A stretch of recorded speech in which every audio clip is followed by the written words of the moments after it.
मैं आपको अपने चैनल सवाजी मिसाइल में वेलकम करती हूँ। जिन दोस्तों ने अभी तक मेरे चैनल सवाजी मिसाइल को सब्सक्राइब नहीं किया उनसे मैं रिक्वेस्ट करती हूँ कि प्लीज कर ले जल्दी से मेरे चैनल सवाजी मिसाइल को लाइक करें, सब्सक्राइब करें और अपने दोस्तों में इसकी लिंक को शेयर करें।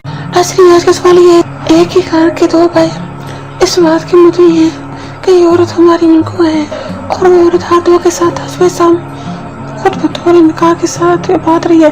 बात ऐसा हर दो ने महकमा शरीयत में दावा किया और हर एक ने सबूत पे पेश किया। काजी ने हर एक का नजायज करार दिया, औरत को लैदा करा दिया। अब ये औरत निकाह सानी के वास्ते उनमें से किसी भी उम्र करे हस्बी क़वायद के शरीयत इज्जत गुजार के करेगी या नहीं। चलते हैं इस सवाल के जवाब की जानब।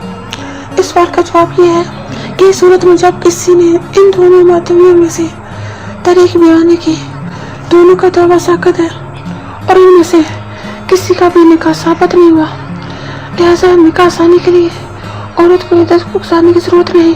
इसी तरह एक और सवाल है। सवाल यह है कि एक बालिग लड़की का निकाह हुआ मगर कबल खलवत से ही उसका शोहर का निकाह हो गया। ऐसी हालत में उसके लिए इद्दत 10 रोज 4 महीने वाजिब है कि नहीं?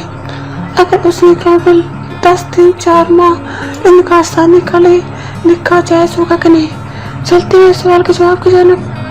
इस सवाल का जवाब यह है, इद्दत वफात के 10 दिन 4 माह उस पर लाजम है और इद्दत के गुजरने से पहले जो निकाह उस लड़के बेवा का किया वो सही नहीं हुआ। इसी तरह एक और सवाल है। सवाल कुछ यूँ है कि मेरे दोस्त की बीवी जिनसे इलाज के घर से अस्पताल गई, वहाँ पर उसने देखा बड़े डॉक्टर्स औरतों को बराहना करके उनका चेकअप करते हैं। जब इस औरत को मर्द डॉक्टर ने बराहना होने को कहा तो उसने अपना इलाज कराने से इनकार कर दिया और वापस घर चली आई।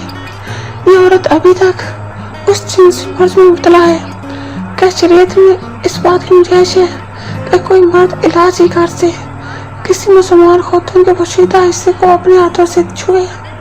अगर नहीं तो आप बताएं कि मुसलमान खौतून किस तरह अपने मजहब के बताए हुए उसूलों पर जिंदगी गुजारे, जबकि इलाज कराना भी जरूरी है। जबकि आजकल सरकारी सच्चा खानों में सारे काम मर्द डॉक्टर करते हैं और शरीयत में पर्दे को इतनी अहमियत हासिल है कि औरत का नाखून तक कोई मर्द नहीं देख सकता। ऐसी सूरत में किसी मर्द डॉक्टर को दिखाना ठीक है या नहीं? चलते हैं इस सवाल के जवाब की जानब। इस सवाल का जवाब देने से पहले मैं ये कहूँगी, इस बढ़ती बेगैरती का सदाद मेरे और आपके पास की बात नहीं है। एक मतलब फर्ज है कि खवातीन की इस बेरूती को फौरन रोकथाम करे। शर्म हया इंसानियत का जोर है। ये ना हो तो इंसान है बल्कि आदमी जानवर है।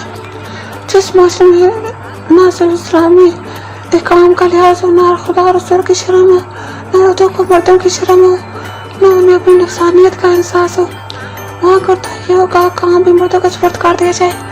तहसीब जदीद के फलसफे के मुताबिक है। ये वजह कि बड़े बड़े घरानों की हमारी बेगमात को इस सानिया कहने में, मगर उनकी तरफ से इसके खिलाफ कभी इजराज बुलंद नहीं हुई। जहाँ तक नाकसीर हालात में अजनबी मर्द से इलाज कराने का ताल्लुक है, शरीयत ने उसकी इजाज़त दी है, मगर इसके साथ उसके दूसरे तरीके हैं। अल्लाह पाक हम सबको दीन की समझ अता फरमाए और उस मुताबिक जिंदगी बसर करने की तौफीक अता फरमाए। आमीन। आखिर में मेरी आप दोस्तों से रिक्वेस्ट है कि प्लीज मेरे चैनल सवाजी मिसाइल को लाइक करें, सब्सक्राइब करें और इसके लिंक को अपने फेसबुक के फ्रेंड्स में, व्हाट्सएप के फ्रेंड्स में, इंस्टाग्राम पे शेयर करें ताकि ज्यादा से ज्यादा लोगों तक मेरी वीडियो पहुंच सके। अब मुझे इजाजत दीजिए। अपना बहुत ज्यादा ख्याल रखिएगा, अपनी दुआओं में मुझे याद रखिएगा। ओके, अल्लाह हाफिज।